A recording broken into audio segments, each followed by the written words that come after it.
So it looks like we have a few folks joining us already. So why don't we kick things off here? For those of you joining us here, welcome to our amazing panel called Scaling Your Career as a Community Manager. We are excited to be a part of this panel, especially to be a part of such an amazing conference at Techqueria Latinx Heritage Month here in 2020. For those of you joining us here, my name is Kat Martinez. I am going to be your moderator here for today. I'm also a community manager here for OutSystems, and I'm joined by two amazing panelists here. Lisa here, who's a director of community for my health teams here. And then we have Cesar here, who's a community manager for Stack Overflow. We're going to be talking about what is community managers and going a little bit more in depth. And why don't we go ahead and get started? Before we go ahead, feel free to start letting us know where you're joining us from as well. I see we already have some folks like Daniel, Inesh, Juan, Gladys. Really glad to have you guys a part of this panel and can't wait to see where the rest of you guys are from here. Some of the goals for today's panel is really just to get that common question answered here for you guys. What is a community manager?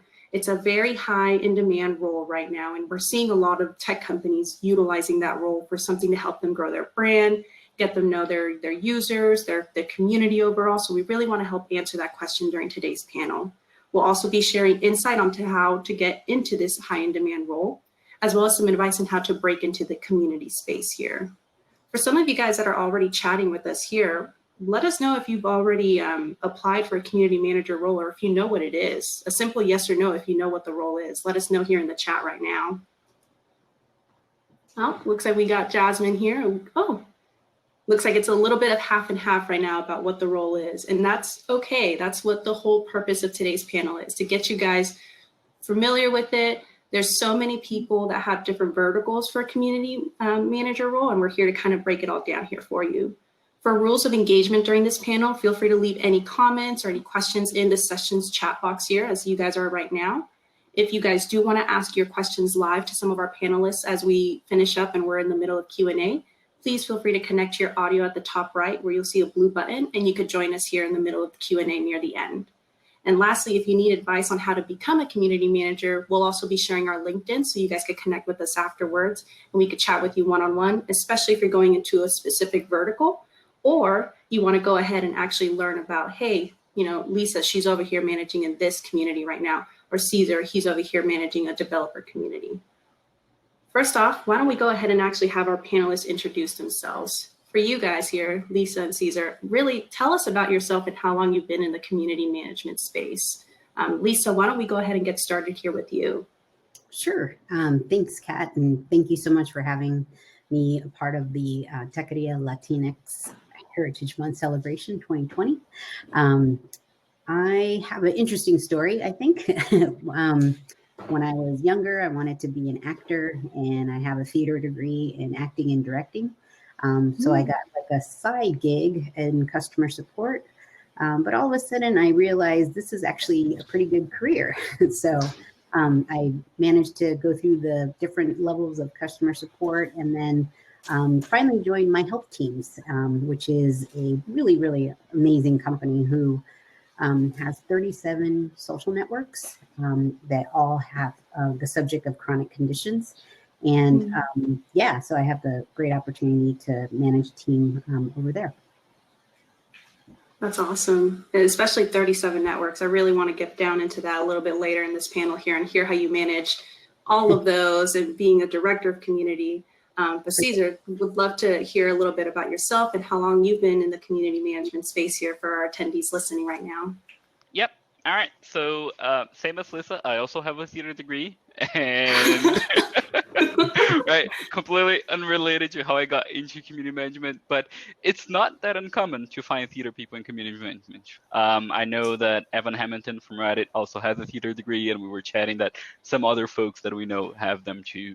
But yeah, I started community management. I think, like, let me back up before I started professionally. As a teenager, I spent a lot of time on online forums, on super user programs for games companies, so yeah, that's kind of how I got started. My first job was at a game company working customer support. And from there, I moved internally to community management, which is what I wanted to do for a good few years already. But that was back in 2012. and I've been doing it since. I've worked for games companies mostly, and in 2019, April last year, I joined Stack Overflow, where we have 170 something sites that we manage as one team. So the biggest one, obviously, is the brand name, Stack Overflow. That's the most most recognizable one. But yeah, we actually have topics ranging from cooking to biology, medical sciences, physics, math, board games, card games, RPG. Like they're yeah, I'm not gonna remember all of them by head, but yeah, we have Q&A sites for several topics, and me and the team, we manage the whole network. Wow. I mean, just hearing where you guys are managing so many networks, that's so many members. That's a lot of oversight that you guys have to have. And you guys are always trying to be, you know, being that community manager, that face, that voice for your companies and organizations. I think, you know, what I'd love to hear from both of you is, in your own words, how would you describe what a community manager is?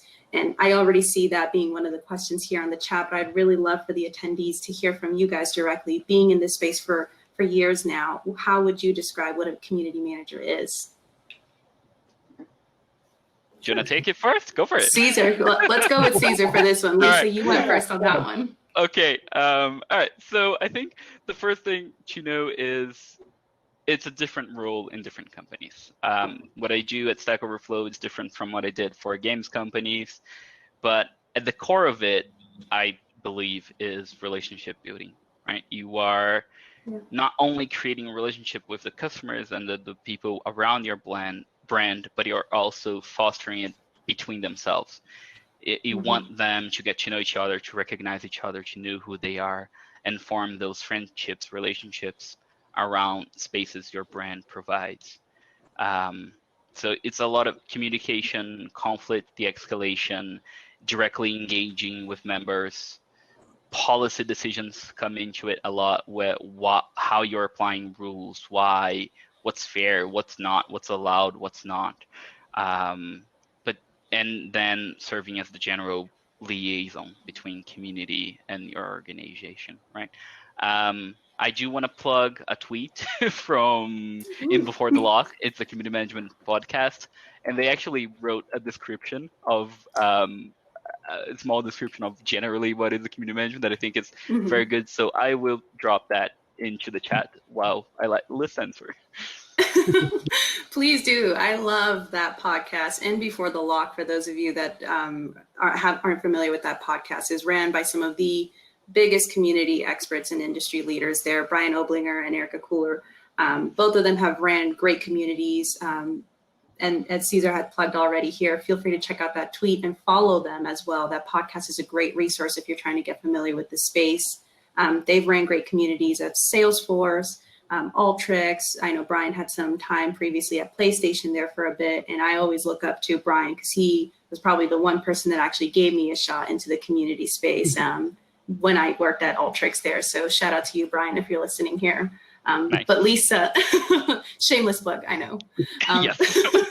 I mean, we all know each other in this space. Like, no, that's a lie. We used to all know each other, but it has been growing so much that now there are a lot of people I don't know, and I would love to. So yeah. Yeah.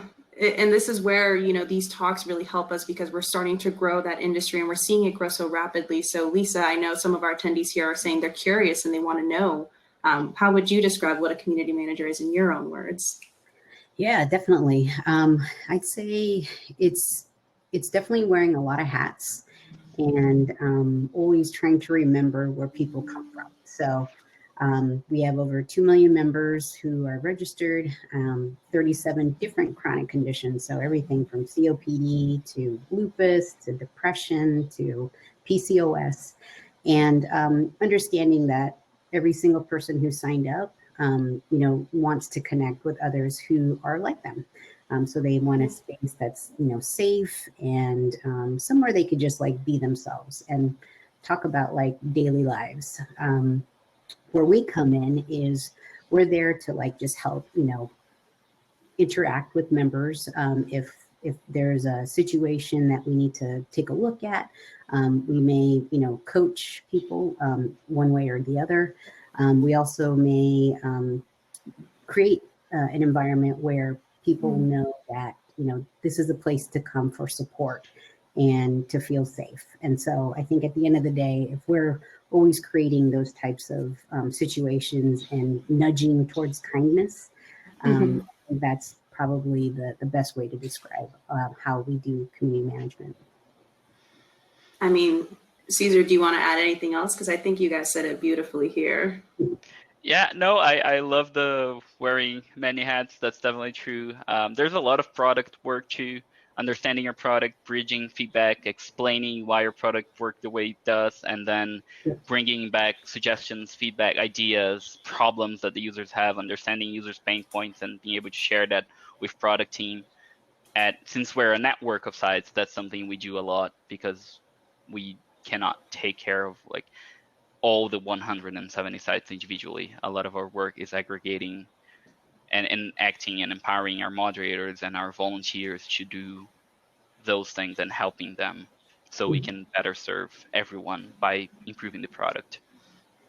Definitely. And I think the key thing for everyone listening here is that, we wear a lot of hats, but it's a very rewarding job. It's heavy on the relationship buildings because you are that liaison between your community that you're speaking up for and the organization that you're a part of. We're all here on this call from different organizations, but we play the same roles as community managers here. We want to make sure that our users are heard and that we're driving great engagement and connecting them to people with like-minded peers. And that's kind of where I want to follow up with my next question for you guys here is, as community managers and overseeing these communities, all of the networks and communities you guys oversee, how do you guys drive that healthy behavior within your community here? And Lisa, you could go first on this one if you'd like. Sure.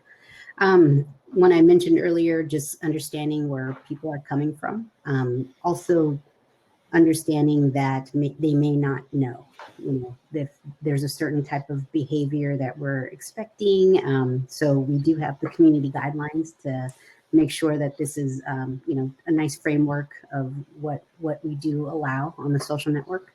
And then, of course, if there's any type of coaching that needs to be done, we're going to, again, still err on the side that, you probably didn't know you're having a bad day or just whatever's going on in your life. And so we've actually even maybe mentioned, why don't you log out for the day and then come back and, that type of stuff. And, just because we get it, it's stressful. It's a stressful time right now. And, people need, somewhere to like vent at times. And so we get it. But for the most part, we're all about coaching.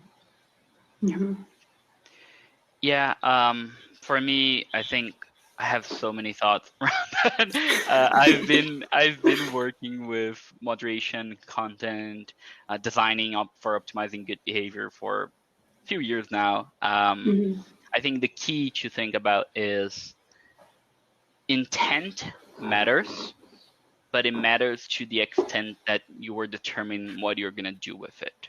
It determines if you're going to issue a ban, if you're going to exclude someone from the community, or if you're going to work and coach them, to Lisa's point. It does not matter for judging if the content should stay or should go.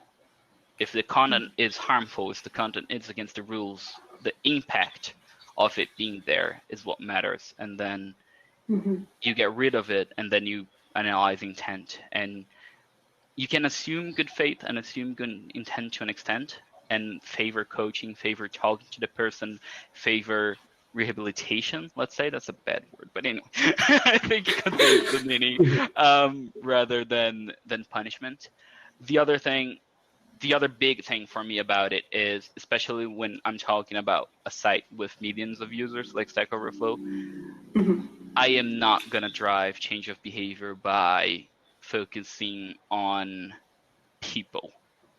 I need to, and that's specific to big communities, right? For smaller communities, you can focus on people and have the super users be the multiplier of your message and of the intended behavior. But when you have millions of people, you need to rely on platform. The platform needs to give people incentives and nudges towards the right direction. And you need to, things that we need to consider is like, where am I introducing friction? in these interactions? Where am I leaving someone frustrated and prone to lashing out because they are frustrated with something they see repeatedly and that affects their day-to-day use? So what is the intended experience that I want? And what are the disruptions to that intended experience? And how can I optimize for those disruptions not happening, either through product or through people? It is what I do. Yeah. I mean, it's like you guys said time and time again in this panel, it's a lot of moving parts and hats that you have to play. And I think one of those things is that, you know, as a community manager, I think one big thing I always see that for successful and really involved community managers is the empathy behind them. And please feel free to agree or disagree. I think that's one big thing that I think is a huge thing when I'm looking at someone that's either joining me as a colleague or I'm looking up to them as a mentor because I want to reach out to them for the great work they've been doing. And Cesar, you mentioned a great thing too, where you were, you know, making sure that the user experience is great, and whether it's the product or the users. I'd love to hear from both of you how some of the other teams and departments you actually work with within your organization. Because as a community manager, sometimes we don't work with our own teams. We have to, in order to be successful for our communities and for our users, we have to team up with others around the organization as well. So I'd love to hear from Cesar, you about, you know, who are some of the other teams and departments you have to work with alongside to make sure your community's heard. Yeah, I think the worst possible thing for a CM team is to be siloed, because you get hampered. Your ability to affect change and to drive good things is hampered a lot if you're living in a silo. So as many people as you can would be my answer. But getting specific is I work a lot with our product team. Sometimes we get into a quick call, the director of product and we rehash ideas. We see what's impacting. I think the closest relationship will be product, depending on the goal of your community, right? If your community is a support community, it might be that you work a B2B support community might be that you work very closely with the customer success team. In our case, that's a public platform that people use for free, millions of people every day. We need to work closely with the support team, the product team. But we also talk with like the advertisement team, the enterprise team. So we know that we can know that changes they're making or programs they're trying to drive will not impact, or if they will impact positively the experience of the users on our platform. Right now we have one big project that I can't talk about because it's not public, but we are working very closely with our ads team, for example, that, you know, it will impact completely our public platform. So it is important that we keep that in mind. Awesome. I think that, you know, you're helping with those teams and relationship buildings you're doing internally for your community already. That's how you're building the value and you're making sure your community is heard as well. And Lisa, I'd love to hear from you. You know, what are the teams that you've teamed up with the most with being in this community management space? And we'll dive in a little bit more on some of the questions I'm seeing here from our attendees. Sure, absolutely. I actually echo Cesar's sentiment about being, you know, connected with everyone. I think the great thing about My Health Teams is we actually are the product. So the social network is the only product that we have. So everybody actually is working for, you know, it's health and making sure that, you know, we have engagement and just, you know, everything that's going on. I do try to make a point to have, you know, weekly meetings with our product team, just to go over like, you know, anything from bugs to just feature requests. And, you know, how can we get these on the roadmap? I also connect with marketing to say like, hey, guess what? Members are really vibing off of this latest ad we've started doing on Facebook. Right on. I also connect with our CRM team, all the emails that are going out, you know, just making sure they understand like, this one didn't really resonate. Maybe we could think about a different subject line or things like that. So I'd say you got it. I hear you. On the chronic condition, it could be like, you know, just how, you know, people think about themselves in a certain way. And so, you know, I think it's great to be the liaison for that and making sure that every voice is heard throughout, no matter what, whenever we receive feedback. I think the other thing that I want to add to that is if you do not have opening to work with other teams, multiple teams in our company, a good starting point I found is how can I help? How can the community help? How can our community users help? And so you show them the value that community can bring and how can it make their work easier. That's a good way to make headways into developing relationships with other teams, I would say.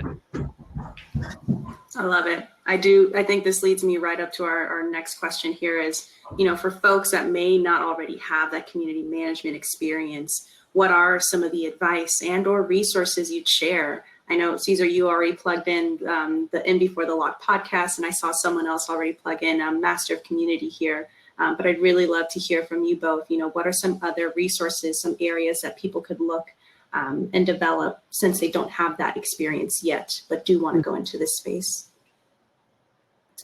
Sure, I can start off. Go for it. So I think first of all is really understanding just, what it is that you want to be. I think that Cesar mentioned this earlier, just about like, whether it's support or B2B, business to business or business to customer. Is there anything that, really resonates with you? Like, just, go for it. I do have a couple of slides I wanted to share just to kind of give you an idea of where to get that experience. So I know a lot of times, job descriptions are like must have community experience. And you're like, all right, well, where do I get that from? So I gave you a couple of ideas that, you might want to check into. Start or join a buy nothing group. Those are on Facebook. That's where you can, share different things for free. And they have a great onboarding program for first-time community moderators. It's all volunteer. Mm-hmm. You could also join a neighborhood Facebook page or join a group that is interesting. This way you can interact with others, maybe start a discussion thread, what's your favorite ice cream parlor to go to? Share information with others. Hey, guess what? Muni's back. They're, ticketing again. Yeah. You could also answer questions that the neighborhood asks, where do you get like the best, handy person, that type of thing. Also, having a social presence. So you could always blog, leave your comments open for feedback. Twitter accounts, that shows that you have the ability to talk to many people at once, which is definitely a strength that community managers have. And then also, share similar interests. And last but not least, spend time on a site that you want to work for as a community manager. Look at the frequently asked questions, onboard just as a new member, and create an account using their web and their mobile, and note any differences for the interview. So maybe even talk about their frequently asked questions. Ask about the current plans they are going to do to bring these frequently asked question topics down. So no matter what it is, just always be connecting. ABC. I'm going to give you that. Ooh, I love it. That's your soundbite. So be connecting. Everybody that's in this chat and everybody that you've met, or go on the LinkedIn, Google Doc. Just keep connecting with everyone, and best of luck. That's amazing. I think if I could give one tip too, whenever I'm looking at a community manager role, whether it's for social media, for the user group, or for online forum moderation, I always research where that company's community is living, whether it's on Facebook, on their company website, or if it's somewhere else on Slack. Do your research on that community. And if you don't have that community manager experience, go in there prepared, showing them that you're already doing your research and you're already bringing to the table, like Lisa said, those ideas of, hey, I think your user onboarding is great. I would probably add in this, or I see that there's a lot of questions about your product in this area and you don't have someone managing that. What are some plans in the next 2 quarters or the next year or so about that? There's so many ways you could translate your experience that you have right now. As you heard, some of us here have a theater background. I myself came from sales, and I translated those experiences to say, hey, the relationship building and the moderation you guys are looking for, I have that, no problem. Here are some ideas, and kind of present those in the interview too, or whoever you're connecting with for those roles. But Cesar, I'd love to hear from you and have our attendees listen to what some of the advice you'd give for someone that doesn't have that community managed experience yet. I think the first thing is you might not have professional community experience, but you might have community experience that's not been a professional role. So forums you've managed online, Facebook groups you've managed online, organizations you've helped or help their efforts or for organizing. I myself started, like I said, doing admin work for games leagues and for games forums. That what got me my first role. The other thing is, I think we talked about a lot about passion for either the brand or for community building itself. I think passion is great, but I don't want to say it's enough. You definitely need, you need to understand that the role goes beyond that. You need to be able to show what impact are you delivering, and that's what gets in what you said, Kat, which of here's how I plan to manage these relationships. Here's the things that I think are lacking.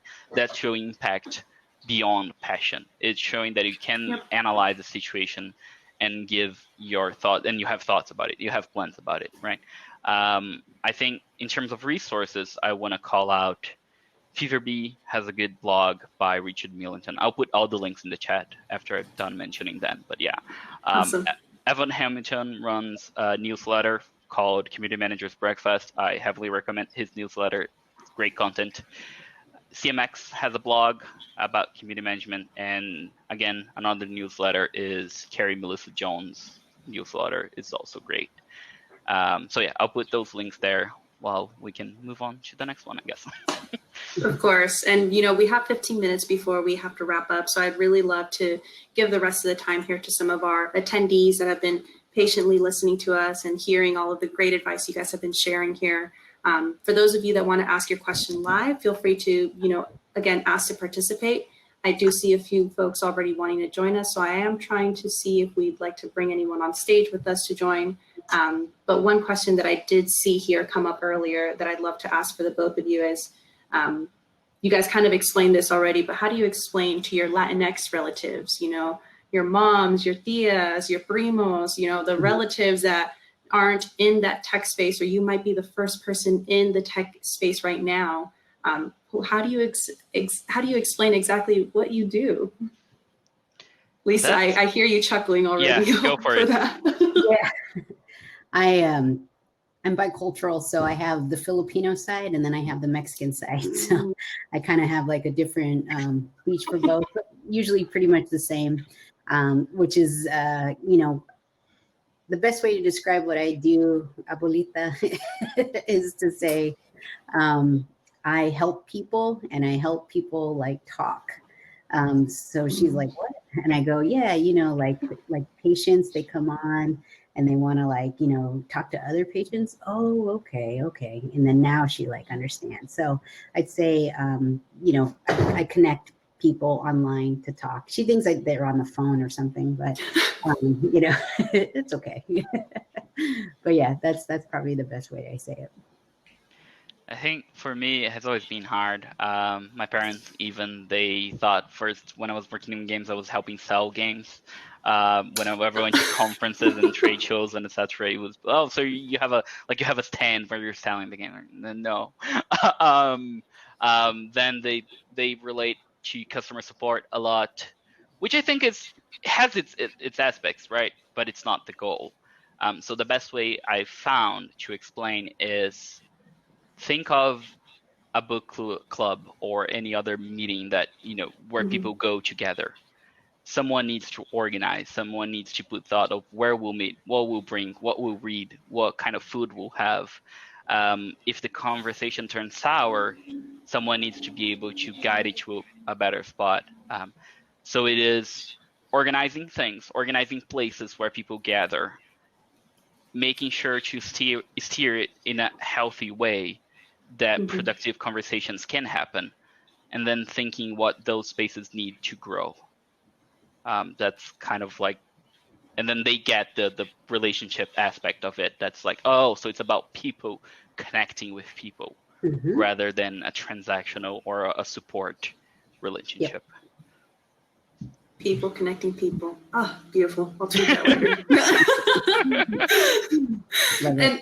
And this actually brings me to the next question. Speaking of tweets, is we had a question coming in here from Alex, and he actually asked, I see a lot of B2C companies treat their company manager roles as a variant of a social media manager. What would help people with less direct social media engagement enter the space? Now, I know you gave a lot of resources, but I think for this one specifically, when they're looking at a social media / community manager, how can we help those folks get into that kind of space? So I've been wanting to answer that one for a while. Sorry, I would jump in. Go for it. I did social media a lot during my early days of my career. Now, if the role is social media heavy, I will not even consider it. I do not sell myself as a social media manager, and I always say that if you want someone to manage your social media presence, you will find someone better than me, because that's not where my skill set is. Right? I can do it, but it's not how I sell myself as. I think more and more companies are understanding that community managers can be social media managers, but it's different roles. If it doesn't help that the social media aspect has a role for a community manager inside social media that's more like organizing copy, design, taking care of responding to comments and escalations and messages, etc. So it is a role within social media, but it's a different role, is what I want to say. Those are two different things. And if you are talking about community management per se, you can work with social media. Social media is a tool for community building. It's not the end all be all. You can build community anywhere. You can build community on a forum. You can build community on a proprietary platform like we do for Stack Overflow. You can also build community within a social media page, but it's different. If you're going to go with a social media presence for community building, it's going to look different than a social media presence for marketing. And that's how I think about it and approach it. I favor community roles and not marketing related roles that are about building social media. But those are different roles. And I think figuring out which one you want to focus is important. Agreed. Yeah, I would definitely echo that sentiment for sure. I think if you are wanting to, seek a social media role, I'd say be a subject matter expert in everything that is social, TikTok, Slack, all of it. Be as if you work for them. So I say that's kind of like a really great. This is a side story, but I was teaching one of our leadership people how to use Twitter, and so it's just one of those things that everyone hears about it, but how do you use it? How is it beneficial? What can you do? What are the analytics behind it? Things like that. So I think that's certainly one area that I would focus on if I were looking for a social media manager role. Yeah. And I think just to expand on what Veronica asked, she asked, what skills do I need to focus on? Because every time I look for these jobs, they want me to know Facebook ads and SEO and HTML and coding. Aren't these three different people? Short answer, yes. Long answer, they are different people. Long answer, most companies will bundle them in one. If someone's going Facebook ads, Google ads, advertising, that's closer to digital marketing than community management is the first thing I would say. It's not something I focus on as a community manager. Again, can do, not particularly looking to do it in the future. But yeah, I think if you want to understand that social media space, put yourself more in a social media manager shoes. Then you will go for advertising. You will go a lot more about brand voicing, brand presence, and it's a lot more marketing focused. Community management is more of a soft skills roles, and even if the company wants you to manage social media, they will need to understand that you will not manage social media like a digital marketing person would. And I think a lot of companies do not make that distinction. And it's something that I always clarify early on in my interviews is, what is the goal? Why are you trying to build this? if they say like, oh, it's for product awareness, it's for reaching more people, then you know that it's brand awareness, etc. Then you know it's a more of a marketing role, and consider if that's something you want to do or not. Because yeah, those are different roles, and I think even if companies don't know, they are different people. And in terms of SEO, yes, digital marketing needs to understand SEO as well. So Facebook ads and SEOs, it's together there. HTML and coding, that's different. That's another thing altogether. That's like a website designer, or that's different. Definitely. For me, when I see something like that, I'm always thinking, does this company know what they're looking for sometimes? Yeah. And sometimes when I investigate those kind of roles, I think, short answer, like you said, Caesar, run, or, look at something more specifically for what your skill set can really offer. Yep. Right now, like 3 different departments. So yeah. And that is something we're seeing right now, is that there's a big, combination of social media is a community manager, and it can be, but a community manager isn't a social media manager every time. So it can be social media manager is a community manager sometimes, depending on how they're managing those platforms. But a community manager isn't always a social media manager. We have those soft skills for the other stuff that we're managing here most of the time. But I love that question. I always love getting and trying to answer that one, because I'm always thinking like there will be a different title, or there will be something that will distinguish the role that we do. So but just like Veronica said, it's like all poodles are dogs, but not all dogs are poodles. So, I love that there. I was like, I couldn't have said it any better. Yeah. One last question I have here for you guys is, we actually have one of our attendees asking, would love to learn what barriers we all had during COVID pandemic, or just in general while being a community manager here. And I know some of our colleagues were even affected by this pandemic from their community manager roles, and we saw that take a hit into our industry. But I'd really love for the attendees to hear, from your perspective, how did it affect our industry, and, where do you see our industry going in the future after this too?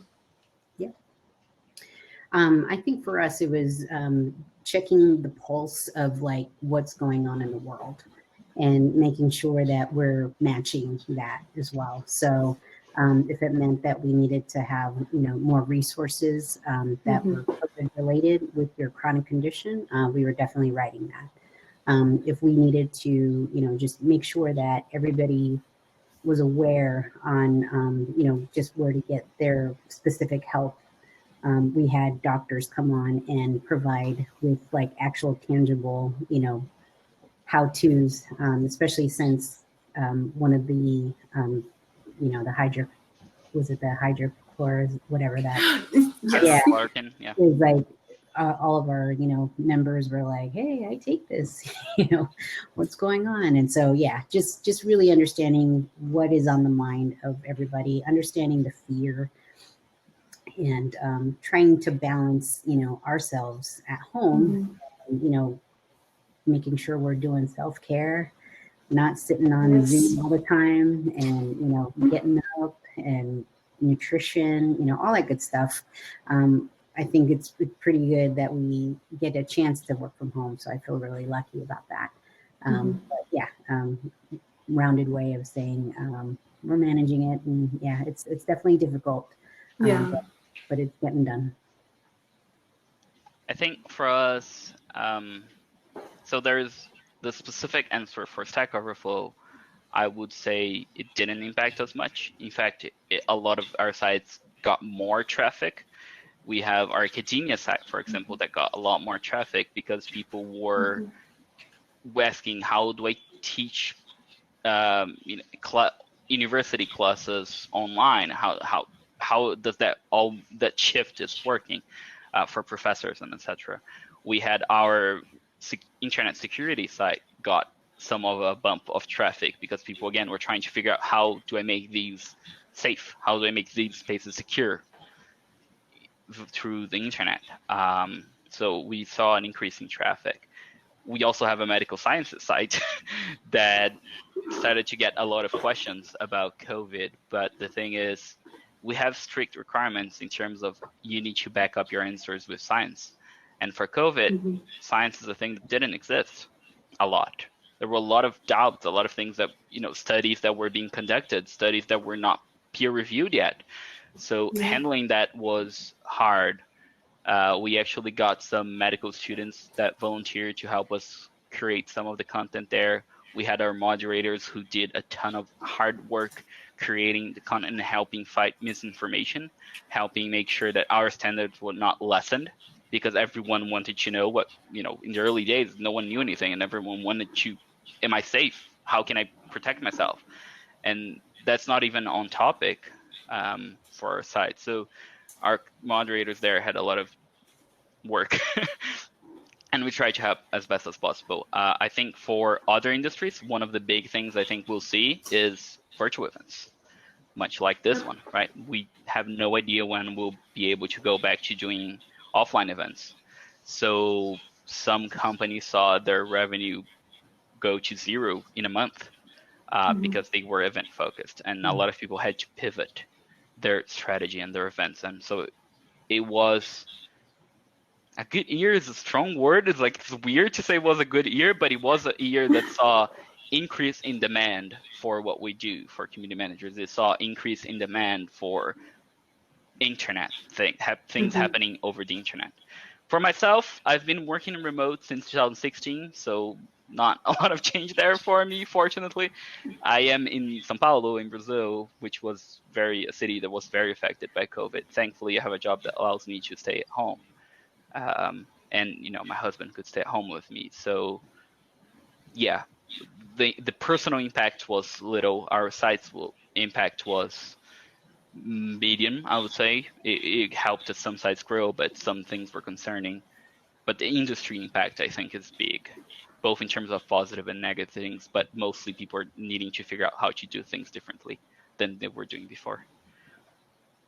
Agreed. Yeah, I think for community managers, we definitely saw a high demand for us because everything went online and people were starting to go more online for the answers, whether it was for COVID or for the products and the companies that we support and are the voice of. We saw that there was a huge demand and influx for community managers here. And we're at time right now, folks. I want to let you guys go and start moving towards the rest of your panels here and get into some of the other activities that we have going on for the rest of Techqueria. But please be sure to go ahead and connect with us. I'll actually drop all of our LinkedIns here if you guys do want to connect with us afterwards. We're happy to be mentoring anyone, answer any questions, or chat one-on-one with folks here. Any last words from our panelists here, Lisa, Cesar? One last thing, we do have a role, we're hiring for a community manager right now at Stack Overflow. So if you have questions, I will throw the link in chat, but I'm also open to chatting on LinkedIn. I can't give specific advice because I'll probably be involved in hiring. So, but I'm happy to answer questions about the company, about the role, about the job, etc. Love it. Yeah, and I was just going to say, please add me on LinkedIn. I'm super friendly, and I love talking. And yeah, let's connect. It's fun. Awesome. Well, thank you again to our amazing panelists here and for all of the attendees that stopped by and listened and took the time out of their day. I hope everyone stays safe during this pandemic, and I hope we could all see each other in the near future in person. If not, we'll catch you guys next year. Take care, everyone. Bye. Bye. Bye.